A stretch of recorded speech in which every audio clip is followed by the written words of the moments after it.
Vamos lá. Começando então. 4, 3, 2, 1. Fala, galera! Estamos começando aqui mais um CCCP, Central de Comunicação da capital de Pindorama, o podcast da Seja Subversivo. E hoje eu tenho aqui duas convidadas muito especiais. Mas antes de anunciá-las, né, eu sou Pedro Fernandes e estou acompanhado de... Patrícia Miguez. Iago Moura. E é isso, e vamos nessa. Então, galera, eu estou aqui com a Laís, né, que é a dona da página GastroGreen. Ela que é formada em gastronomia. Salve, salve. Salve. Ela que é formada em gastronomia, com experiência em marketing digital, tá? Que ministra aulas também de culinária e empreendedorismo canábico. Ela também trabalha dando consultorias e aulas particulares para empreendedores e pacientes medicinais. Junto com ela tem a Gabi, né? A Gabi Weed, né? Braba, né? Ativista, paciente medicinal, com autorização da Anvisa, influenciadora digital e estudante de jornalismo. Obteve a primeira decisão judicial do Brasil que proíbe o Instagram de desativar uma conta que aborda assuntos ligados à maconha.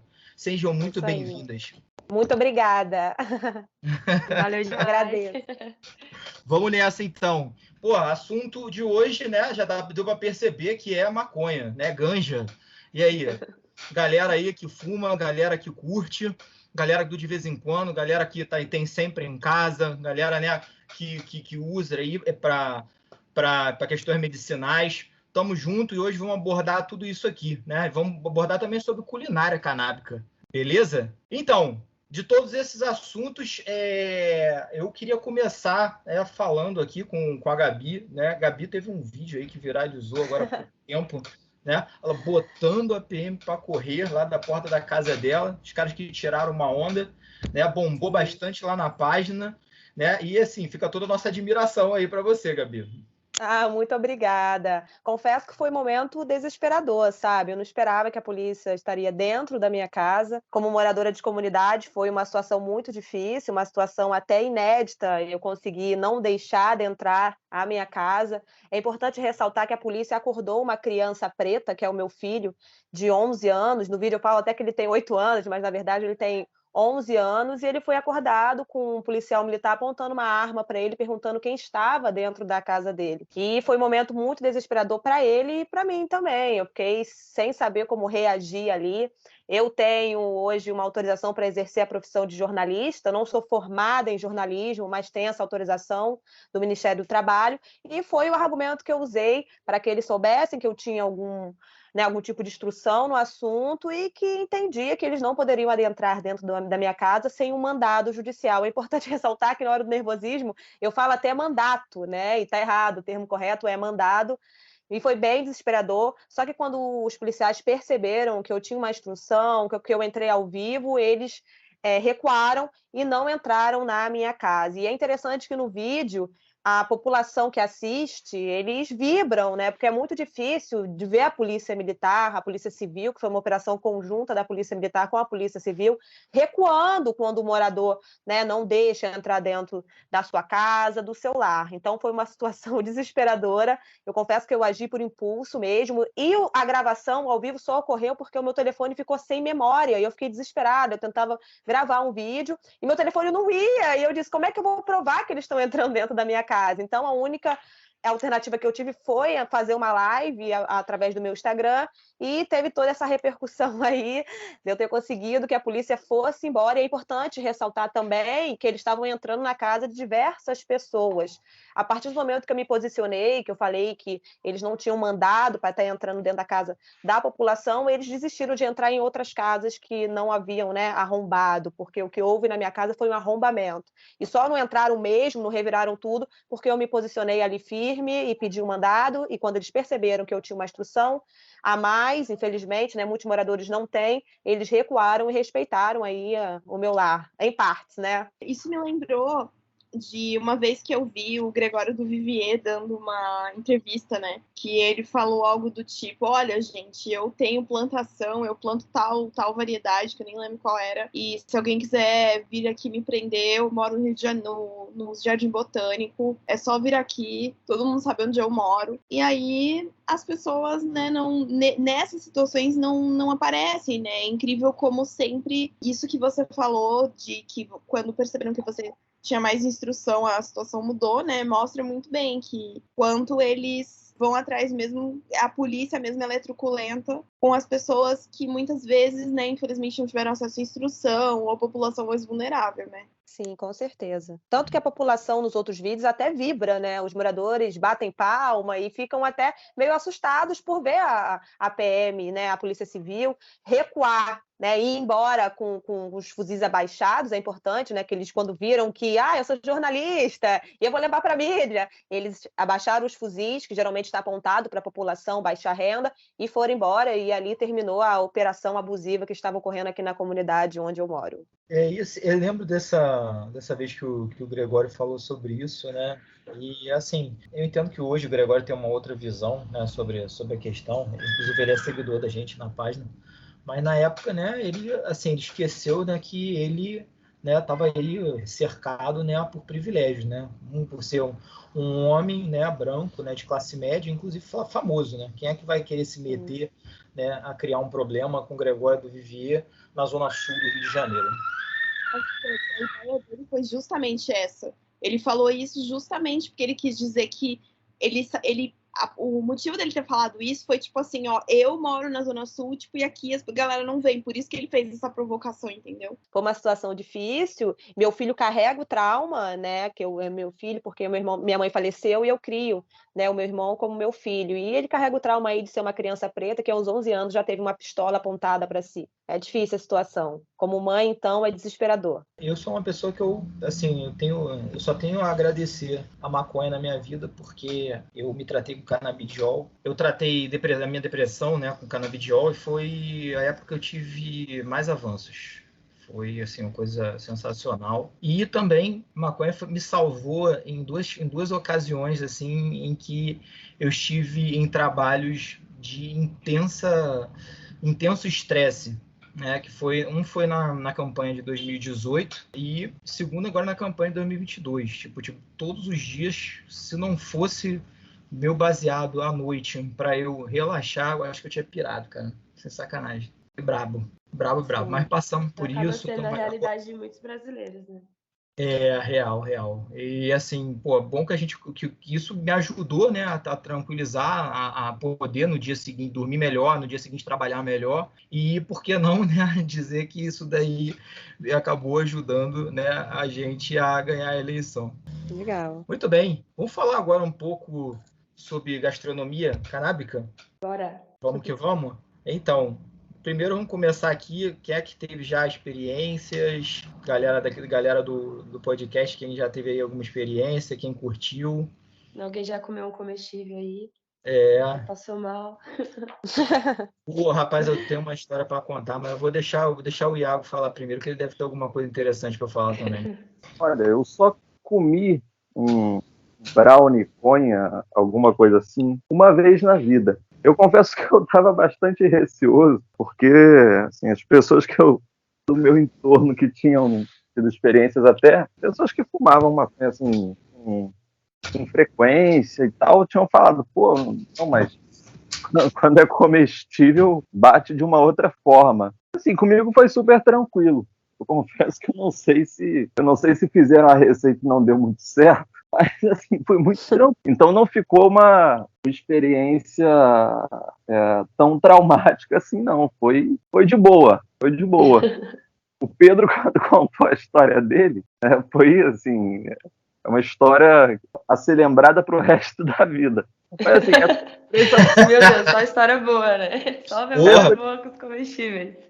Olha, essa minha experiência foi em 2019. Desde então, eu nunca mais cheguei a experimentar, não. Nenhum tipo de comestível. É que, assim, acontece muito isso, né? Que o Iago comentou sobre não saber se foi feito da forma certa. E o que acontece é que a maconha é mágica. Então, mesmo quando você faz ali do jeito mais errado possível, você ainda continua chapando, né? E sentindo. Só isso mesmo que eu queria colocar um adendo aqui. Então, eu falei em duas aqui agora, mas eu tive 3 experiências, né, comendo. E, tipo assim, as 2 primeiras foram... Uma foi extremamente traumática, que foi a primeira. Que foi uma vez que eu fui encontrar com uma crush minha em São Paulo. Aí ela teve a ideia de fazer um brigadeiro mágico lá. Aí eu falei, pô, bora. Aí ela falou assim, porra, faz fraco ou faz forte? Aí eu, idiota, né, que até então só tinha fumado na minha vida, achava que era Claro, faz forte, né? faz forte. Aí, maluco. Tipo assim, eu tava lá curtindo um rockzinho e tal, pá, tomando a cerveja junto, cara, daqui a pouco me bateu uma pira, mas foi uma coisa assim que eu nunca senti em toda a minha vida. Nunca tive nada igual.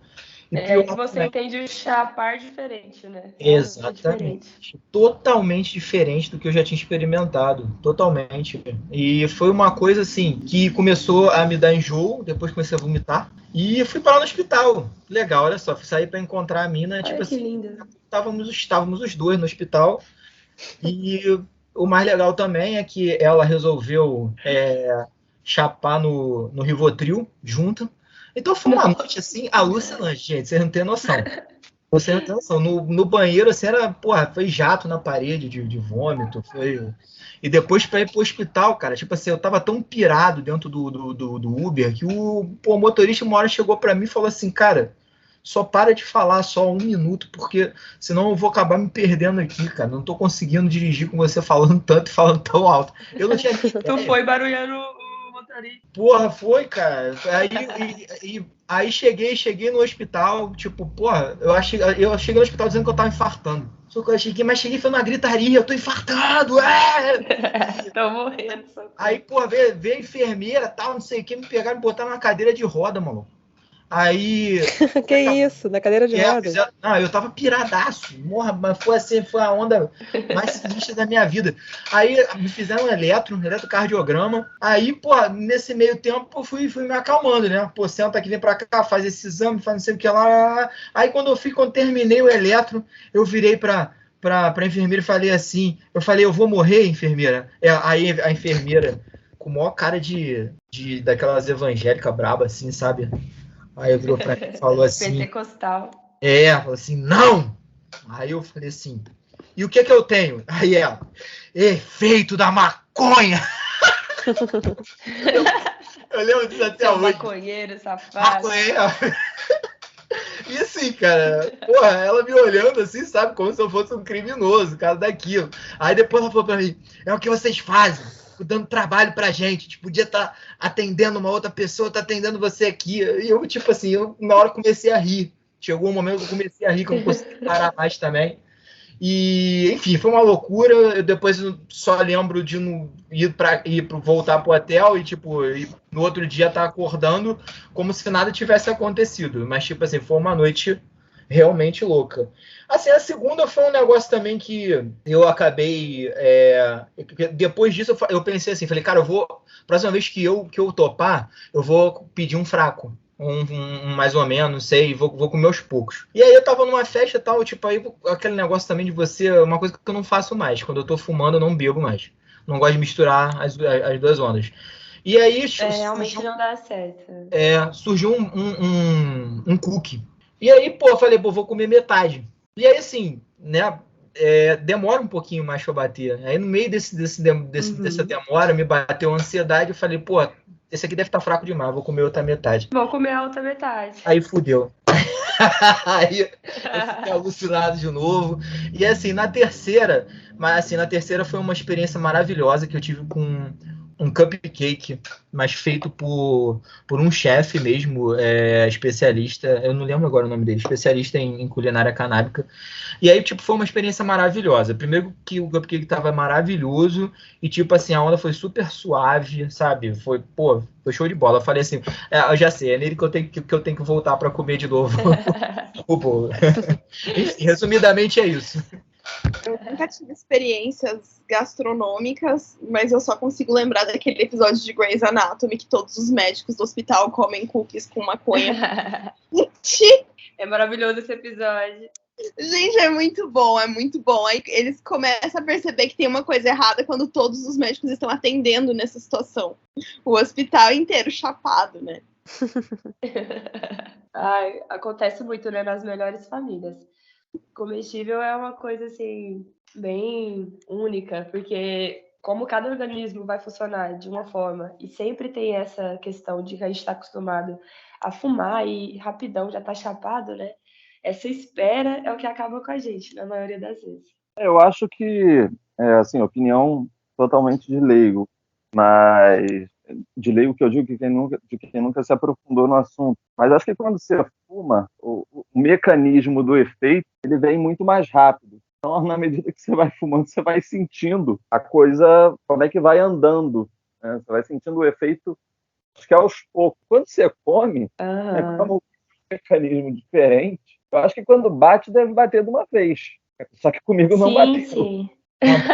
Parece que é um soco entrando na cara, assim, mano. Tá um tonho. Demora. Assim.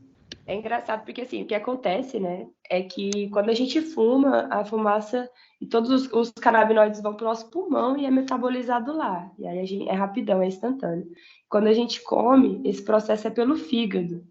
E aí rola até que, não sei se vocês já ouviram falar sobre isso, mas nem é o THC que é o efeito quando a gente come, né? É outro tipo de THC, por isso que o negócio vem, parece que é uma paulada na cabeça mesmo. Eu lembro que quando eu comi, que me falaram assim, não, você vai comer em meia hora, você vai sentir, não sei o quê. Cara, eu não ficava em pé. Eu sentia, fiquei congelado na poltrona, falando, pô, cadê? Uma tentativa meio frustrada, assim. Olha, eu costumo falar pro pessoal que é de 1h30 a 2 horas para bater. Então, aí que tá o erro, porque meia hora, dependendo também do que você comeu, aí tem vários fatores, né? O peso da pessoa. Essa questão da comida mesmo, se seu estômago estiver muito cheio, tiver comido algo muito pesado e vir com o brownie em cima, vai demorar mais ainda também.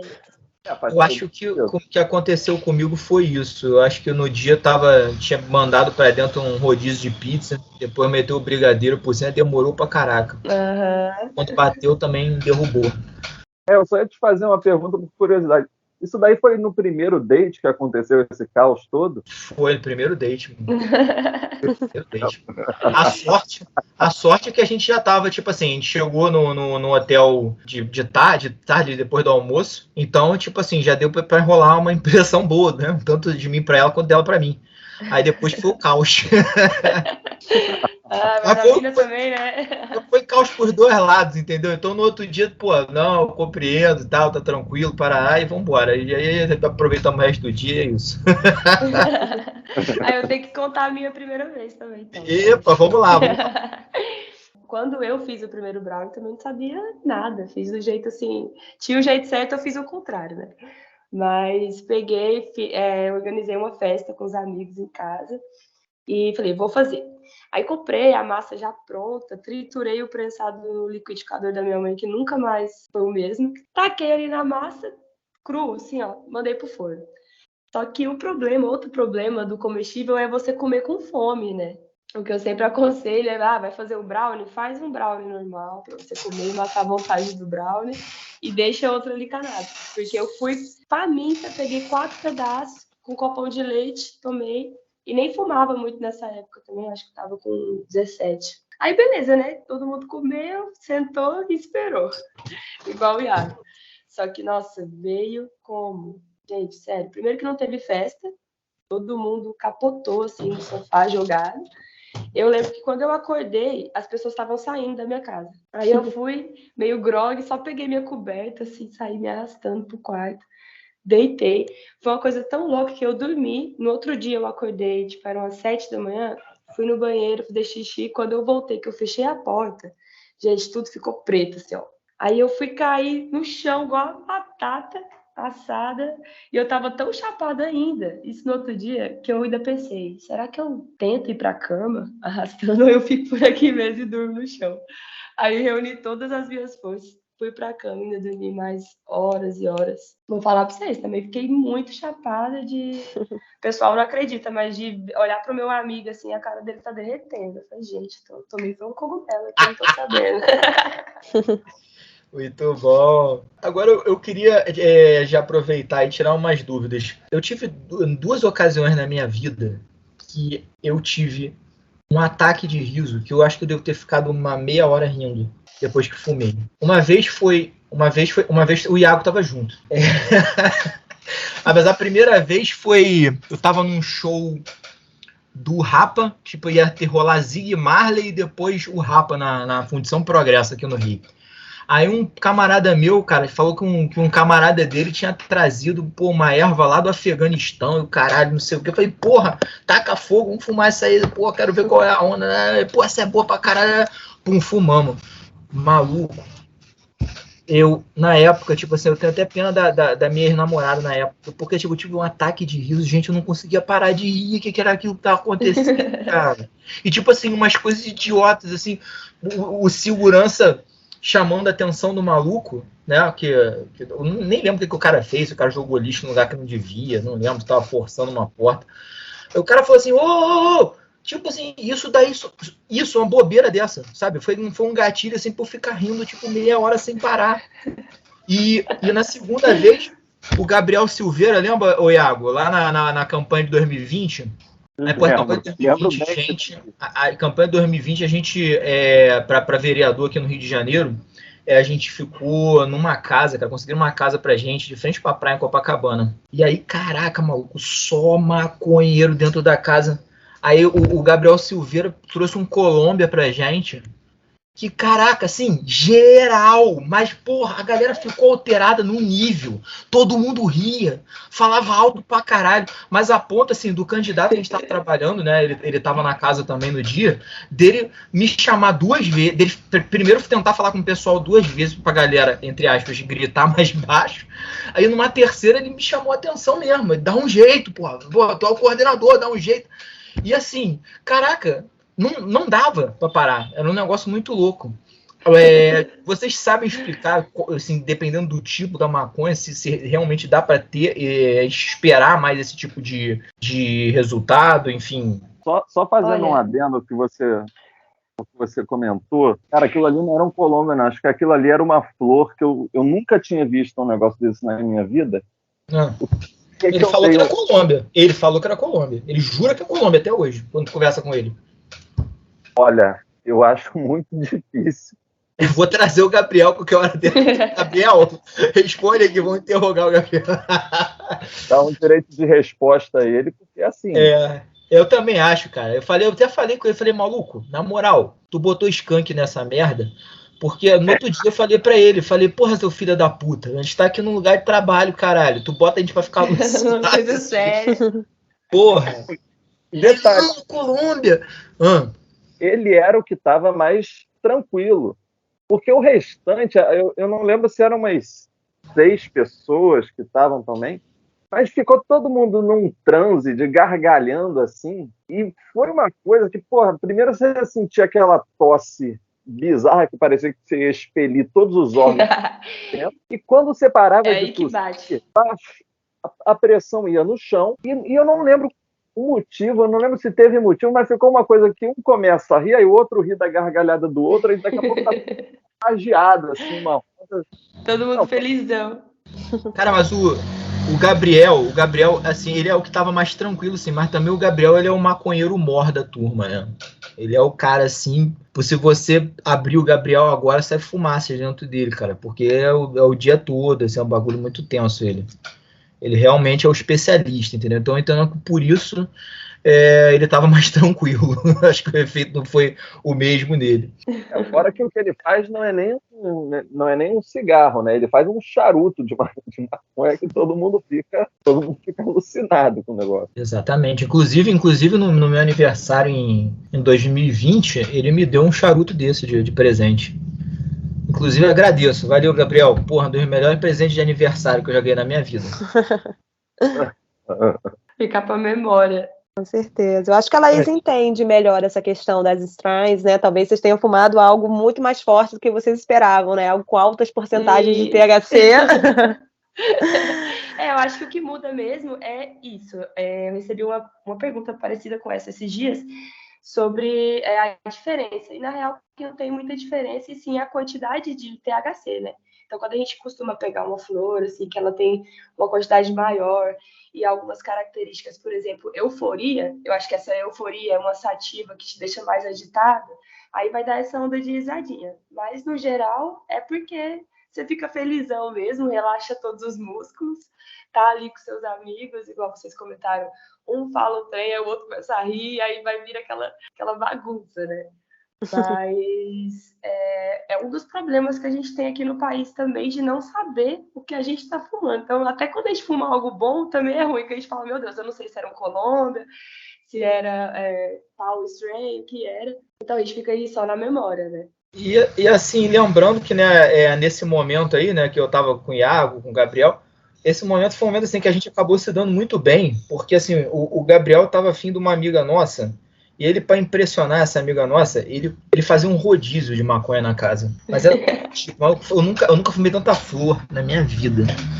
Bagulho assim, sinistro. E a gente acabou indo, né, nessa onda, né? Porque ele tava realmente querendo, né, mostrar que ele era o conhecedor e tal, e que ele tava podendo também. O sommelier. Sommelier exato. Sommelier de ganja. É o cara, Gabriel Silveira. Se quiser, pode procurar ele aí no Instagram. Ele é metido a fotógrafo também. Um cara, gente boa. Então, alguém tem mais aí algum caso para contar aí de experiências? Eu queria experimentar a índica, que eu nunca experimentei. Aqui no Brasil, vocês me corrigem se eu estiver errado, o que se encontra mais é a sativa, não é isso? Olha, sim. Aqui, pelo menos aqui pro Sul e por experiência própria, eu não sei também porque eu tenho uma preferência de usar a índica, né? Quando eu vou fazer óleos, assim, para pacientes, ou até para mim mesma, eu costumo usar ela por conta que a sativa dá uma agitação, né? Então, Eu acho que sativa é muito comercial, né? Mais para venda mesmo, para chapar legal, a galera que quer ter novas quer experiências. ficar aí risadinha, né? Isso. Euforia. Então a sativa ela é mais comercial. Você vai encontrar muito mais porque ela é uma erva muito comercial, né? Para você poder comprar e chapar. Então, se encontra com mais facilidade no Brasil. Então, não se vende. A galera parece que não quer ficar tranquilo, não quer ficar mais calmo, né? Dá Acredito muito que seja sono isso. também, né? A questão da índica. Isso. Então, para quem trabalha ou precisa de ânimo ali, nossa, derruba mesmo. É isso aí. Então é isso. Eu até acredito que o prensado também, não sei, tá, gente? Só falando mesmo. Mas eu até acredito que o prensado, majoritariamente, é feito com índica. Por isso que ele dá um som não, né? Tão bom. Então deve ter sido isso que me ajudou nas duas campanhas a dormir melhor. Esse prensado devia ser o índico, pelo menos majoritariamente. Porque eu sou criança. Olha, a gente falando de comestíveis, ontem eu comi uma gominha, meu Deus. Gente, você olha o tamanhozinho assim, você não dá nada pro bagulho. Nossa, passa ali as 2 horas e aconteceu a mesma coisa que a gente comentou. Eu tinha comido um rangão e comi a goma antes do rango. Nossa, aí tive que esperar digerir ali depois de 2, 3 horas. Quando eu vi, meu Deus, tava chapadona. Mas eu amo, né? Maravilha. Eu também tive uma experiência muito boa com uma cerveja à base de cannabis, que eu experimentei lá em Mogi das Cruzes, na época que eu morei lá, e era uma cerveja que era do Chile, se não me engano, uma cerveja chilena, não lembro o nome agora, mas que foi uma onda muito gostosa também, né? Obviamente isso mistura com álcool também, né, da cerveja, mas assim eu curti bastante, eu lembro que curti bastante no dia. Cervejinha com torresminho, show de bola. Paty, tu não tem nenhuma experiência pra contar pra gente, não? Pior que não, eu tô quieta justamente porque eu tô só ouvindo de vocês. Eu nunca ingeri por via oral, eu só fumei mesmo. E então não tenho histórias engraçadas. Mas fumando, tu não tem uma história engraçada, não? Olha, já tive acesso de riso, mas eu nem lembro exatamente por quê. E daí teve uma época, acho que foi 2019, se não me engano, que eu trabalhei numa série de TV. E daí o pessoal, todo dia que era o pré-folga, né? O pessoal se juntava lá pra fumar. Mas era uma galera, assim, gente, meio... Como é que eu posso dizer? Era tipo os virginianos da maconha, sabe? Tipo, negócio extremamente organizado. Tinha, tipo, caixinha pra maconha. Seda toda dobradinha. Negócio assim, eu nunca vi uma organização na minha vida. Eu brincava que eles eram os virginianos da maconha. Mas eu não tenho muitas histórias também, não, assim. Não tenho histórias. É tipo isso que eu tenho pra contar, entendeu? Por isso que eu não contei, porque as minhas histórias são sem graça. Que isso, cara. Tem sempre alguma coisa engraçada aí no meio. Bom, muito bem, vamos para um assunto mais polêmico. Bom que a gente vai poder começar com as polêmicas. Vamos poder tacar o pau aqui agora, vamos falar de guerra de drogas. E vamos falar de legalização barra liberação, né? Que as pessoas, tem gente que não entende o que é um, o que é o outro. E acho que é melhor a gente começar falando sobre a questão de legalizar, né? E liberar. Beleza? Sim. Quem começa falando? Eu posso começar a falar que eu adoro. Gabi, É um dos assuntos que eu mais abordo nas minhas redes sociais é guerra às drogas. É importante ressaltar que tanto a legalização, né, total, a regulamentação aí do comércio, quanto a descriminalização são coisas muito difíceis aqui na América do Sul. O único país que, né, avançou nessa pauta foi o Uruguai, mas o Uruguai ele nunca se comprometeu com tratados internacionais. A nossa atual legislação antidrogas, a Lei 11.343 de 2006, lá no seu parágrafo 2, artigo 2, ela diz que estabelece a Convenção de Viena de 1971. Então, é muito interessante, porque nós seguimos o que determina tratados internacionais da ONU. Então, não é simplesmente, vou legalizar, vou regulamentar, e como fica o compromisso, né, que assinamos lá em 71 junto às Nações Unidas. Então, existe muita confusão em relação a isso. Nós importamos muitas ideias de fora do país, da América do Norte, da Europa, sem entender a realidade do proibicionismo na América do Sul. E pouco se fala sobre a Convenção de Viena de 1988, que é a convenção que diz que os países devem, como eu posso explicar, devem ter uma força-tarefa ali para reprimir o dinheiro proveniente do comércio de substâncias, né? E isso por conta de Pablo Escobar, aquele personagem, né, que a gente vê muito em séries, mas que existiu e que influenciou no proibicionismo, principalmente aqui da América do Sul, né? A América Latina toda trabalhou com produtos psicotrópicos, muito dinheiro, muitos dólares, né? Rolou aqui na América Latina inteira, o comércio de substâncias alcançou muitos países pobres. Então, uma coisa muito além daquele papo de por que o Brasil não descriminaliza, por que o Brasil não legaliza. É importante ressaltar que nós seguimos tratados internacionais, o Brasil foi signatário tanto da Convenção de 71, que se estabeleceu na ditadura militar e pouco mudou desde da lei da ditadura. Nós tivemos aí a atualização na Lei 11.343 de 2006, mas, por exemplo, o artigo 33 da Lei de Drogas segue os mesmos verbos que foram definidos lá na era da ditadura militar. Então, é algo muito além do que nós achamos que o Brasil não legaliza porque não quer. Nós seguimos tratados internacionais e esses tratados influenciam no proibicionismo não só aqui, mas de muitos países. Um país que vem avançando muito nessa pauta é a Colômbia, mas a Colômbia vem em guerra com os Estados Unidos. Ela avança na marra mesmo por conta da guerra que sempre teve, né, que é uma guerra muito maior do que existe aqui ainda no Brasil, lá na Colômbia, desde a década de 80, mas vai avançando na marra mesmo, porque nós seguimos tratados internacionais e quem define isso é os Estados Unidos e a ONU. O pessoal acha muito, né, aqui no Brasil, que basta querer para... Isso, basta... Assim, né? Exatamente, não é bem assim, nós temos que seguir tratados, se a gente quer ser um país amigo da ONU, se nós queremos ser beneficiados com políticas internacionais, nós temos que seguir o que estabelece a Convenção de 71, e abandoná-la é perder apoio econômico, é perder apoio político dos Estados Unidos da América. Será que o Brasil está preparado? Será que o Brasil consegue se manter sem apoio econômico dos Estados Unidos? O Lula já está aí mexendo as coisas, né? Já está fazendo uma parceria com a China, mas na pauta maconha, a China é um país totalmente proibicionista, né? Então, como é que fica o Brasil sem apoio internacional? Uma pergunta mesmo, porque eu nem sabia desse tratado, pra vocês terem uma ideia. Mas realmente eu não sabia, assim. Eu sou super a favor da legalização, porque eu acho uma hipocrisia maconha ser proibida e outras coisas muito piores, né, serem liberadas, enfim. Mas eu não sabia desse tratado em específico. Mas, por exemplo, no Canadá é liberado. E o Canadá é um parceiro dos Estados Unidos. Então, tipo, como que funciona essa dinâmica?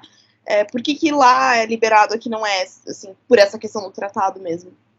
Porque o Canadá e os Estados Unidos são grandes parceiros. Os Estados Unidos têm grande entrada no funcionamento das políticas do Canadá, tem noção das questões de segurança, principalmente, né? O Canadá ele tem um sistema muito aberto com os Estados Unidos, e isso ajuda, né, a eles terem uma legalização plena, porque aí a principal economia entende tudo o que está acontecendo relacionado à segurança, a políticas públicas. Então, torna-se mais fácil a legalização por lá, a regulamentação. né? Então, aqui já no Brasil, a gente não é assim, né? Os Estados Unidos não tem tanta noção do que acontece aqui relacionado à segurança pública, relacionado, inclusive, a dinheiro proveniente de substâncias psicotrópicas, porque volta e meia é um caminhão de fulano ligado a ex-presidente que encontra psicotrópicos, é uma coisa muito, né? É uma coisa muito complicada. E lá no Canadá, eles sempre tiveram uma política muito aberta com o seu principal parceiro comercial, que é os Estados Unidos da América, e lá eles sempre tiveram entrada, sempre souberam tudo que ocorre em relação a políticas públicas e segurança. Então, é muito mais fácil para se regulamentar, né? Se regulamentou lá com o comércio mesmo, né? Pode se comercializar através dessa parceria mesmo que eles têm com os Estados Unidos da América. É importante ressaltar que no mundo só tem 2 países que aplicaram a sua legislação à venda, né, regularizaram a venda de maconha, que é o Canadá, por ser o principal parceiro comercial ali dos Estados Unidos, e o Uruguai, que nunca se comprometeu com nenhum tratado internacional, nem a Convenção de 71, nem a de 88. Então, tudo se tornou mais fácil para o Uruguai. E na questão do Uruguai também não é essas mil maravilhas, né? Quando eu fui lá, eu achava também que, tipo, era total legalizado. E aí, quando você vai visitar o país, você vê que, na real, o que muda ali é mais o pensamento da sociedade, né? As pessoas em si não se importam tanto com as outras usando a maconha, mas questão de comércio, os eventos, era tudo ali por baixo dos panos e com muito cuidado também. Sim, sim. Eu até pesquisei aqui, a questão dos Estados Unidos e do Canadá é a interoperabilidade, né, que os Estados Unidos têm total abertura no sistema, né, de funcionamento ali do Canadá, que é tudo muito transparente para eles. E a questão do Uruguai, é muito importante ressaltar, é que o Uruguai tem grandes problemas com o dinheiro proveniente do comércio de substâncias, porque todo aí, né, os negócios são feitos na moeda do dólar, negócios internacionais. E o dinheiro proveniente da maconha, a nível internacional, ele é visto como um dinheiro proibido, um dinheiro sujo, né? O dinheiro proveniente do comércio de substâncias psicotrópicas. E pela maconha não ser legalizada a nível federal nos Estados Unidos da América, lá é proibido, né? Só é legalizado nos estados por conta da autonomia da Constituição, que dá a possibilidade deles legalizarem da maneira que quiserem. O dinheiro proveniente do comércio de substâncias, lá do comércio de maconha do Uruguai, é visto como ilegal internacionalmente. Então, muitos bancos até rejeitam o dinheiro proveniente da venda de maconha no Uruguai, porque pode ter problemas com o Banco Central americano e, através desse dinheiro, não se pode fazer negócios internacionais. Então, a parada é bem complicada. Ninguém no Uruguai ficou milionário vendendo maconha, ninguém teve um avanço financeiro vendendo maconha. A questão do Uruguai é muito mais para tirar o poder financeiro, né, do ilícito ali, do tráfico, né, mas não adiantou nada. E quem fatura mesmo no Uruguai são as empresas internacionais, não é a população. Tem uma história aqui no Rio de Janeiro, se eu não me engano, isso é dos anos 90, mais ou menos, que um antigo prefeito aqui do Rio, que hoje é vereador, não vou falar nomes, mas é o seguinte, ele teve uma ideia na época de criar aqui no Rio umas coisas chamadas maconhódromos. E as pessoas só poderiam usar maconha ali. Só que, tipo assim, a gente entende que até certo ponto ele está querendo, né, criar locais onde as pessoas poderiam estar usando sem ser perturbadas. Porém, isso aí seria um apartheid do caralho também, né, cara? Tipo, tu imagina, tipo, maconheiro só fica ali, entendeu? Só pode ficar ali, se passar dali vai ser preso. Enfim, mas teve isso aqui no Rio, não passou, obviamente, essa ideia, mas rolou isso aqui no Rio de Janeiro já.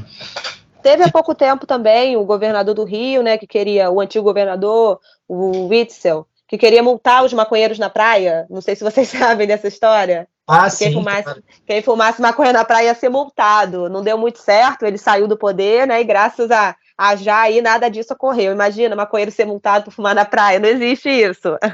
Cara, essa questão da praia é uma questão aqui no Rio de Janeiro que é engraçada, né? Tem alguns contos bem engraçados. Nos anos 90 também, teve uma época que alguém quis aumentar a repressão sobre os maconheiros praianos. E aí, o que aconteceu? Os maconheiros começaram a bolar uma forma de se defender. E qual que era? Eles iam para a praia com apitos. Então, o primeiro que visse a polícia chegando já começava a apitar, os outros começavam a apitar também, todo mundo chegava, engoliu baseado, enterrava, enfim, escondia do jeito que desse e acabava não dando em nada. e aí a polícia ficava igual barata tonta rodando ali, né? Tipo assim, poderia estar fazendo algo realmente útil, em vez de ficar procurando quem é que tá fumando baseado na praia, mas enfim, aí ficava rodando igual barata tonta, e inclusive tinha imagens, tiveram imagens na época bem engraçada, cara, deles tentando conversar com a população na praia. Porra, vocês estão esculachando a polícia, não sei o quê. Pô, na verdade, quem está esculachando, quem esculacha, né, a polícia até hoje, né, é quem mantém, né, essa guerra, né, às drogas, principalmente aí a questão da repressão contra a maconha. Sim, com certeza. Mas é uma coisa internacional, né? Muito difícil. Sim. Essa militarização, essa guerra às drogas que nós conhecemos atualmente, ela vem a partir da Convenção de Viena de 1988, que definiu que os países deveriam criar leis, se adequar para reprimir a lavagem de dinheiro, né, a grana proveniente do comércio de substâncias. É interessante ressaltar que foi através da Convenção de Viena de 1988 que foi criada aqui no país a atual lei de lavagem de dinheiro, uma lei que foi criada em 1998, e qualquer movimentação financeira acima de 50 mil em dinheiro vivo, por exemplo, se eu tiver 50 mil e depositar num banco esse dinheiro, vai para a COAF, né, o Conselho de Operações Financeiras, acho que é assim que se fala, COAF, Conselho de Operações Financeiras, e eles lá vão fazer uma investigação para saber a origem desse dinheiro, né? Qualquer movimentação financeira acima de 50 mil em dinheiro vivo é imediatamente comunicada à COAF, bem como qualquer movimentação financeira que os bancos entendam como ilícita, né, como se pode ter alguma coisa por trás daquela movimentação, dinheiro sem origem, né? Dinheiro que não tem nenhuma origem. Oi, sim. Isso tem a ver, assim, para parar com a questão do tráfico, você diz?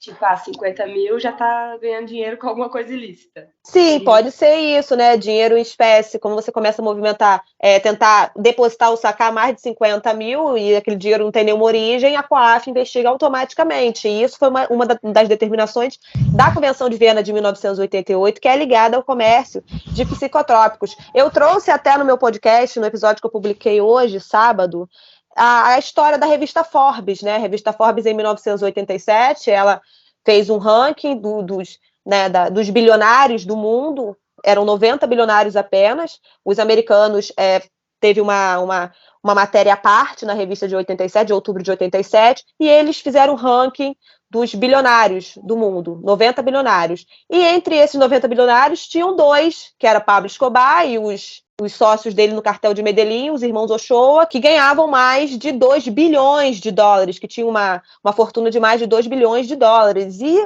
1 ano e 2 meses depois, foi convocada essa convenção de 88, em dezembro de 1988, e aí a ONU determinou que os países signatários, países, né, que não é obrigatório, mas o país que quisesse ali entrar nesse acordo, nesse tratado internacional, deveria aí reprimir a questão da lavagem de dinheiro.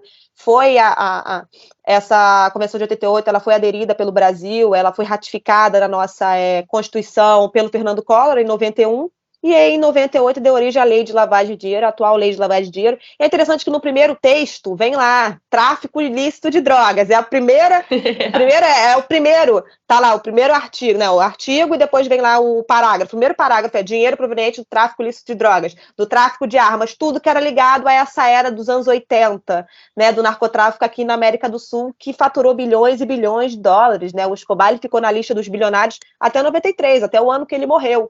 Então, a questão do tráfico aqui na América do Sul, da guerra às drogas, ela tem muito a ver com essa questão dos anos 80. A Colômbia Gold, a colombinha, né, que todo mundo fala, que vocês comentaram aí na questão dos comestíveis com a Laís, ela é uma erva da Colômbia, né, é óbvio que é da Colômbia, e ela foi popularizada através dessa era do narco dos anos 80. A família Dávila era uma família que cultivava banana, lá na década de 60, em 70 teve uma praga que acabou com a banana deles, eles resolveram investir aí na maconha e popularizar a Colombia Gold através aí dos cartéis que distribuía para o mundo inteiro, principalmente para os Estados Unidos. E nessa época eles conseguiram até mesmo bater o comércio do México, né? Porque o México, ele era o maior fornecedor de maconha do mundo, mas como se popularizou a coca, né, a cocaína da Colômbia, a maconha foi junto e popularizou a Colombia Gold, a colombinha aí que nós todos estamos acostumados a ver aí no Brasil. É só um adendo aí sobre o que estava sendo falado, né, da Forbes e tudo mais. O Pablo Escobar, né, aquele valor, deu o valor que ele tinha declarado, né? Fora, o Pablo Escobar chegou um momento da vida dele que ele tinha tanto dinheiro que ele enterrava containers com a grana. É isso. Em 89 ele foi o 7º homem mais rico do mundo. Só que aí depois da Convenção de 88 começou a se ter essa guerra militarizada e as coisas começaram a se complicar, porque aquele dinheiro todo que ele tinha, que ele começou a movimentar aqui na América do Sul, aumentou até o PIB de alguns países, como o da Colômbia, o Produto Interno Bruto aumentou, né, por conta desse dinheiro, mas depois da Convenção de 88, né, não tinha como mais manter todo esse dinheiro, porque aí tinha que seguir os parâmetros da ONU para poder reprimir. Aí começou essa guerra toda que ficou até hoje. Essa guerra militarizada tem a ver com a Convenção de 88, que determina aí que os países devem reprimir com todas as suas forças o dinheiro proveniente do comércio de substâncias. Tô dando uma aula aqui, cara. Mais ou menos, é meio complicado ainda. Uma aula. Pô, devia cobrar essa aula aí. Que isso. Só para finalizar, eu sempre bato na tecla que nós queremos muito importar projetos legalistas da América do Norte, né, dos Estados Unidos, do Canadá, da Europa, só que a gente tem essa nossa história pessoal, né, podemos dizer assim, com o proibicionismo internacional. Então as coisas não são tão fáceis como é em outros países aqui, para quem vive na América do Sul. A América é uma coisa assim, realmente é muito curioso, né? Aliás, se a gente pegar a população da América do Sul, da América Central também, por que não dizer da América do Norte também, né? A América como um todo, é uma população muito conservadora. Inclusive, quando Fidel e Che Guevara fizeram a revolução em Cuba, uma das coisas que eles conversaram muito, né, e que eles perceberam que eles não poderiam mexer, era a questão de religião, né? Cuba é um país extremamente católico e que eles deviam seguir ali alguns preceitos, né, respeitar alguns preceitos para poder manter a população com eles. E um segundo, né, que se mantém até hoje é a questão dessa repressão à droga. Não pode fumar maconha em Cuba.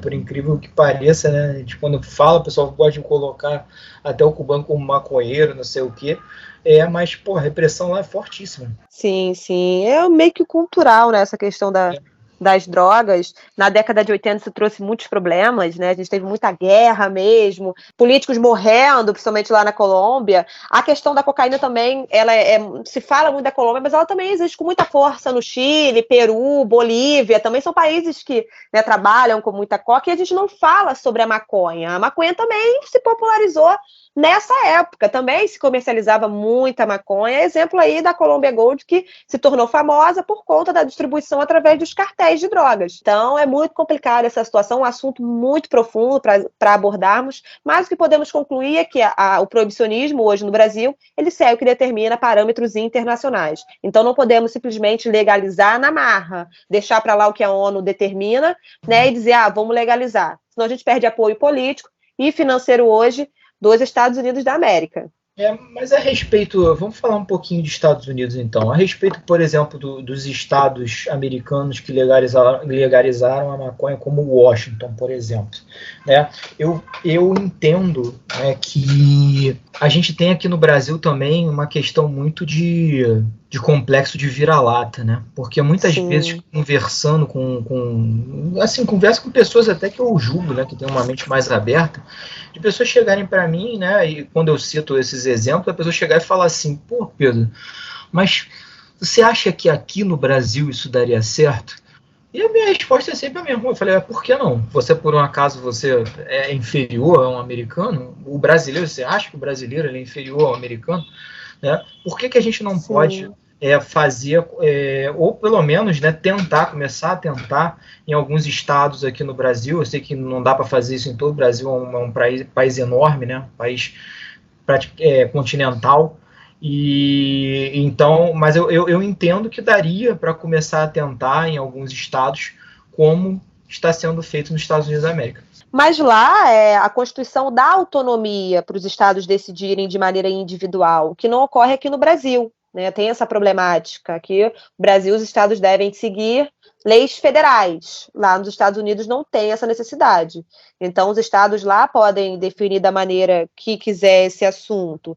Tanto que a maconha não é legalizada a nível federal nos Estados Unidos da América. Por quê? Porque incentiva o resto do mundo a legalizar. Se os Estados Unidos legalizou a nível federal, eles não veem tanto problema. Então, os outros países começam também a estudar uma legalização a nível federal. Só que o que ocorre é, né, o oposto. Teve a questão do Biden ter liberado os prisioneiros que foram presos portando maconha. É interessante isso, porque se popularizou o assunto como se os Estados Unidos liberou quem foi preso por maconha, mas que foi preso portando maconha. Quem, por exemplo, foi preso mandando maconha para fora do país, continua lá. Inclusive, nós temos até pessoas com pena de prisão perpétua.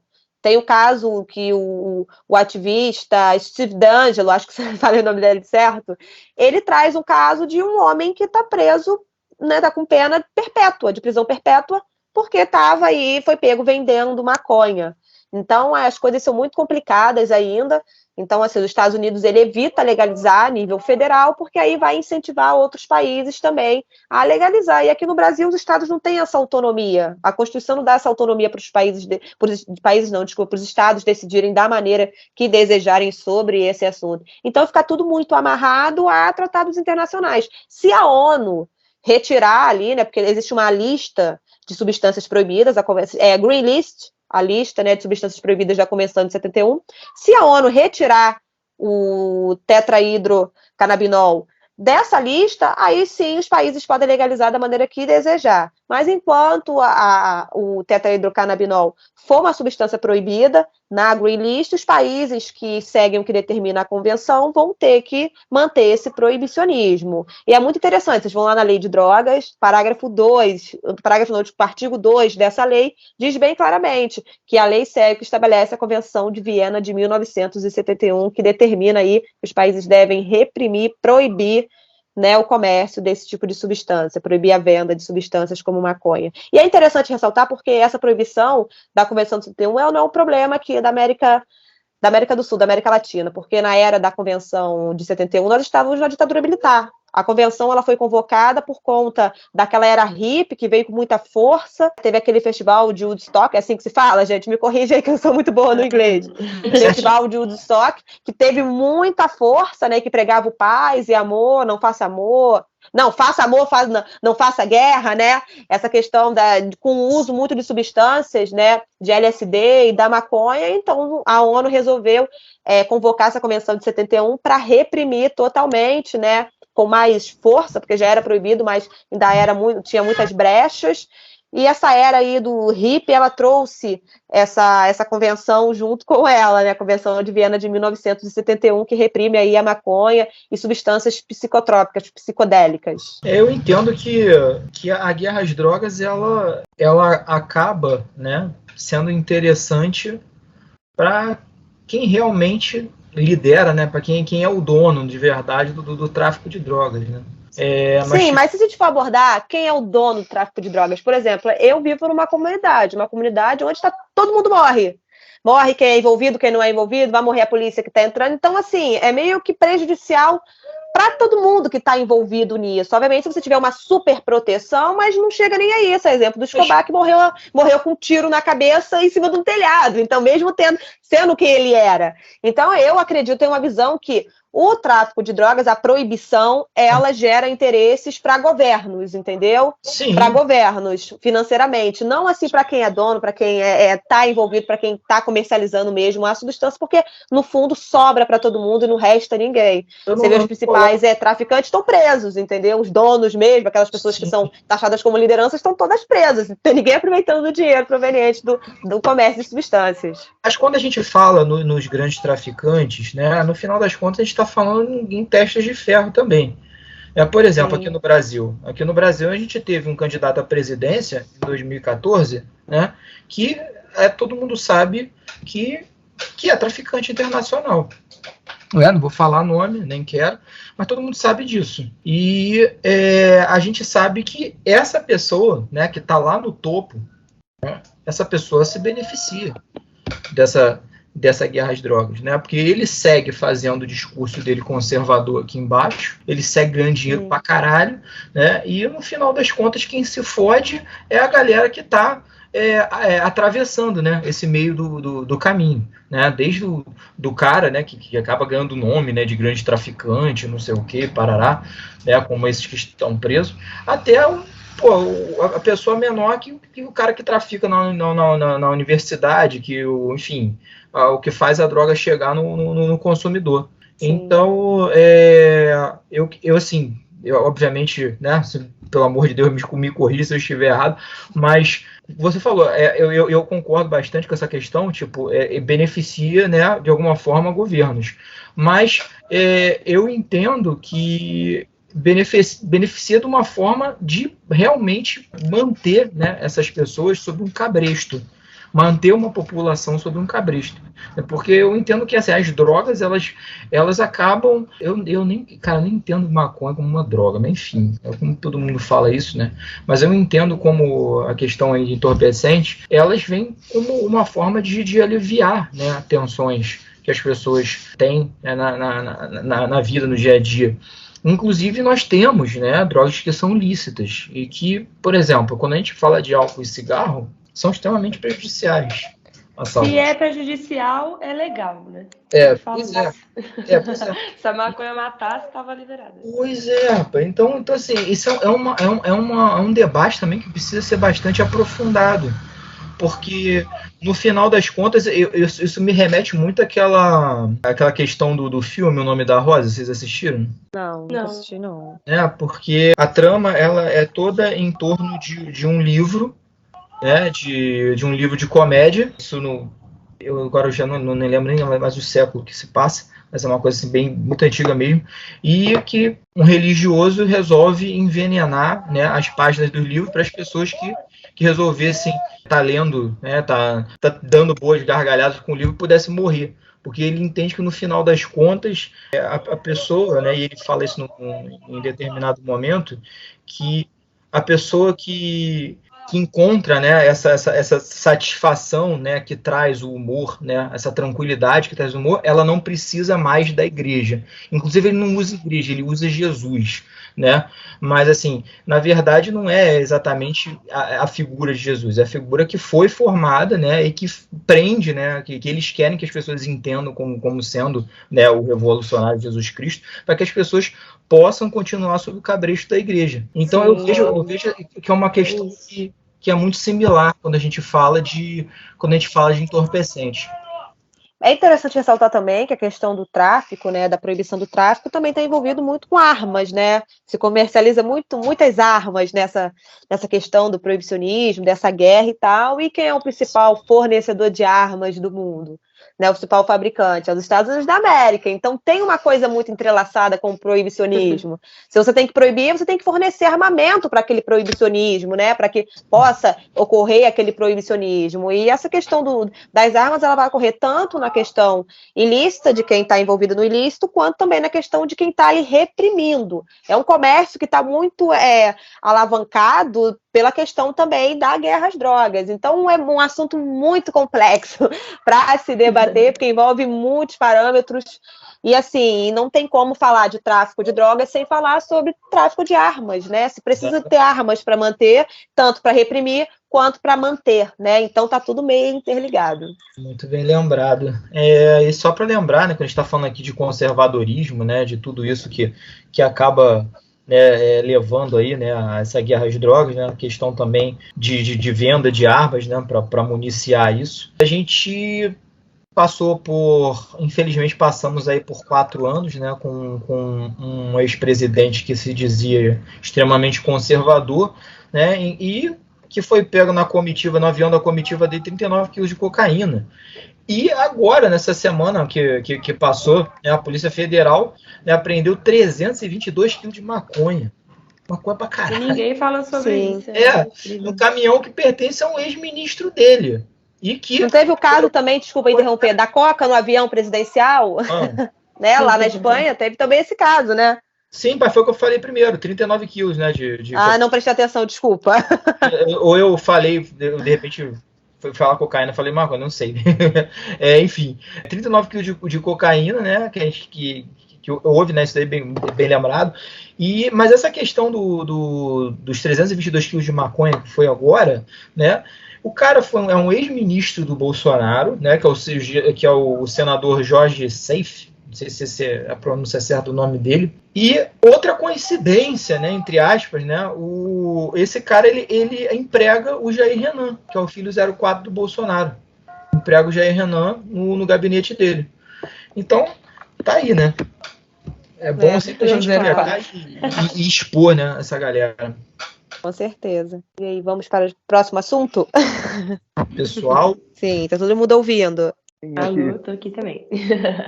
É que eu acho que vocês estavam falando aí sobre o assunto com tanto entendimento que a gente só tá aqui aprendendo mesmo. Eu tô a caramba hoje aqui, nossa. Ah, que bom, né? É difícil, são assuntos assim que não chega até a população maconheira. Vamos legalizar, vamos botar marcha na rua, vamos militar, mas sem entender a profundidade do assunto.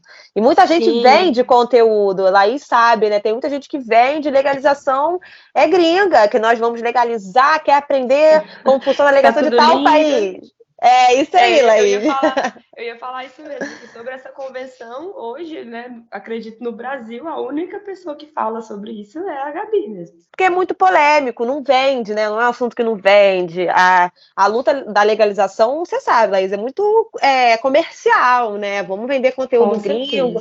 Quer aprender como funciona em tal país? Vamos entrar na indústria da cannabis, uma indústria que nem existe ainda. Então, existe muito, você sabe, né? A questão financeira, né, do ativismo. O ativismo, ele é uma vitrine para muitos cursos online e a realidade mesmo ninguém quer tratar, porque a realidade é muito mais simples do que parece. Seguimos o que determina a ONU, Organização das Nações Unidas. Simples assim. Com certeza. E aí, quando você começa a falar sobre isso, né? Como que as pessoas vão vender esses produtos, né? Como é que eu vou vender a minha flor importada se eu falar que as chances são bem pequenas de legalizar dessa forma que o pessoal acha que vai acontecer, né? Exatamente. É assim que segue hoje a luta. Eu quero comentar um pouco mesmo sobre isso que o Pedro falou do... Foi o livro, Pedro? O filme que você viu? É baseado no livro, né? O Nome da Rosa. Entendi. É que a Gabi falou muito sobre a parte, né, das leis ali, da realidade do que acontece, e a gente falar dessa parte igual a gente começou conversando sobre a risadinha, né, e fazer essa analogia da risadinha, que realmente ninguém quer que a população esteja feliz na questão medicinal, ninguém quer que a população esteja todo mundo saudável, né, fazendo seu próprio medicamento. E aí vai surgir essa facilidade na hora de criminalizar tudo, né? Tanto, óbvio que a parte do dinheiro é o motivo principal de toda essa guerra, mas é muito perigoso também, como você comentou, das pessoas terem esse conhecimento. Quando a gente fala do medicinal, é muito perigoso a pessoa saber fazer um óleo, né? Porque aí vai acabar com toda a chance dela estar dando dinheiro ali para uma farmácia, para o governo, que seja. Então, a parte da qualidade de vida. O que me mexe muito comigo até é que as pessoas não têm acesso ao medicinal por conta disso, né? Ninguém está interessado, na real, das pessoas estarem saudáveis. Eles querem estar lucrando com a parte medicinal também. E aí é onde entra a minha luta de tentar ajudar as pessoas a entenderem isso, de gente, vamos aprender a ler, porque essa questão da religião também era assim, né? As pessoas não podiam nem ler, eram analfabetas para não conseguirem nem ter acesso a livro nenhum, a conhecimento nenhum.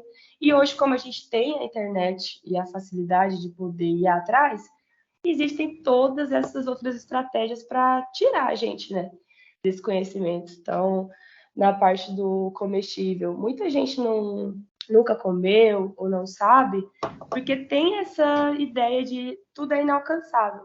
Então, eu sempre brinco, às vezes a pessoa ia chapar muito mais se ela pegasse ali o prensado, que seja a flor, fazer um comestível e comer, mas é aquela coisa, eu não consigo, é muito difícil, THC é perigoso, os pacientes medicinais, né, eu não posso fazer isso em casa porque tem que ser tanta porcentagem de tal canabinoide, não posso esse.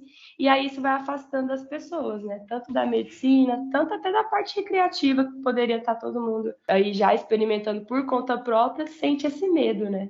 Então, a nossa conversa hoje aqui mostra muito isso. É uma estratégia muito grande, é um plano muito maior do que a sua tia que tem preconceito com a maconha por causa da igreja dela.